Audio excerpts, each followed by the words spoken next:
আপনি কি জমি কিনেছেন বা কিনতে যাচ্ছেন? ভাবছেন জমি বন্ধক রেখে ব্যাংক লোন নেব?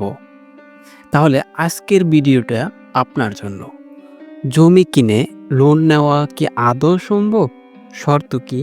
কোন ব্যাংক দেয়? সব প্রশ্ন পাবেন এই ভিডিওতে। চ্যানেলটি সাবস্ক্রাইব করে পাশে থাকুন।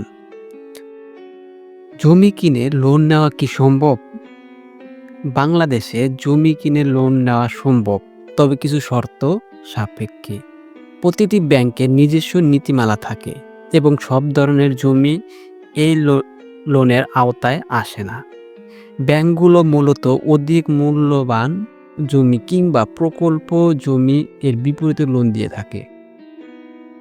যে ধরনের জমি বিপরীতে লোন দেয়: রেজিস্ট্রি সম্পূর্ণ জমি, নামজারি করা জমি, ভূমি উন্নয়ন কর আপডেট থাকা জমি, বিরোধহীন ও পরিষ্কার মামলা জমি।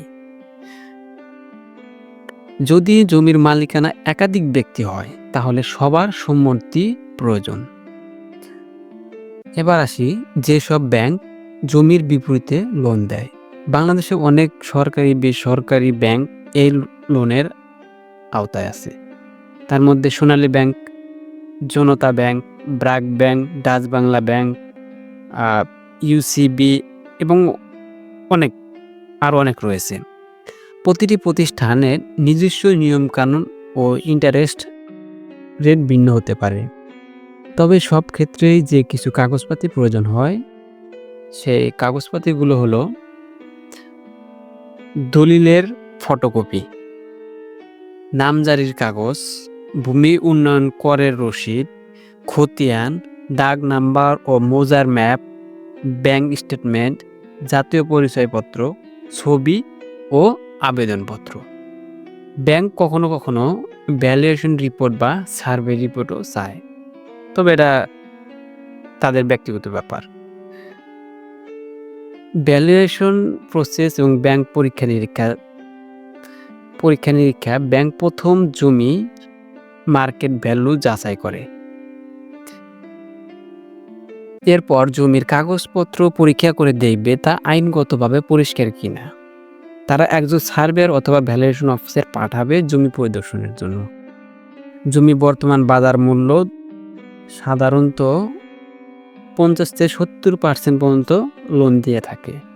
অর্থাৎ বাজার মূল্য যদি 1 লাখ টাকা হয় তাহলে আপনি 50,000-70,000 টাকা লোন পাবেন। যেসব কারণে লোন বাতিল হতে পারে: জমির কাগজপত্রের সমস্যা থাকলে বাতিল হবে, জমি রেজিস্ট্রেশন না থাকলে, নামজারি না থাকলে, বিরোধপূর্ণ জমি হলে, জমি বন্যা বা জলাবদ্ধ এলাকা হলে, মালিকানা জটিলতা থাকলে আপনার লোন বাতিল হয়ে যেতে পারে।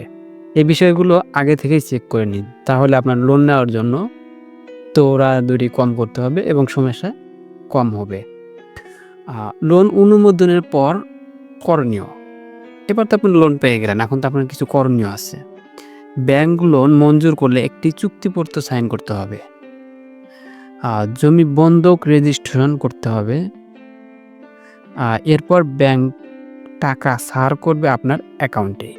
ইআইএম বা কিস্তির নিয়ম শুরু হবে, অর্থাৎ ব্যাংকের সাথে আপনি যে চুক্তিতে লোন নেবেন বা পরিশোধ করবেন। এবার আপনাকে কিছু গুরুত্বপূর্ণ টিপস ও পরামর্শ দিচ্ছি। সেগুলো হলো: 1, জমি কিনে সাথে সাথে লোন পাওয়ার সম্ভাবনা হয় না। প্রায় 6 মাস থেকে 1 বছর সময় লাগতে পারে নামজারি, রেকর্ড আপডেট ইত্যাদি শেষ করতে। প্রয়োজনে একজন ভূমি আইনজীবী বা সার্ভেয়ারের সাহায্য নিতে পারেন। সবসময় সরকারি অনুমোদিত ব্যাংকের সাথে যোগাযোগ করাই ভালো, তবে বেসরকারি থেকে আপনি নিতে পারেন, সমস্যা নাই। তবে তারা আমি যতটুকু জানি তারা একটু ইন্টারেস্ট বা মুনাফা বেশি নেয়। আশা করি এই ভিডিওটি দেখে আপনি জমি কিনে ব্যাংক লোন সম্পর্কে পরিষ্কার ধারণা পেয়েছেন। ভিডিওটি ভালো লাগলে লাইক দিন, শেয়ার করুন আপনার বন্ধুদের সাথে, আর কমেন্ট করে জানান আপনি কোন বিষয়টি নিয়ে আরও জানতে চান। চ্যানেলটি সাবস্ক্রাইব করতে ভুলবেন না। ধন্যবাদ ব্ল্যাক হোল সার্ভিং এর পক্ষ থেকে।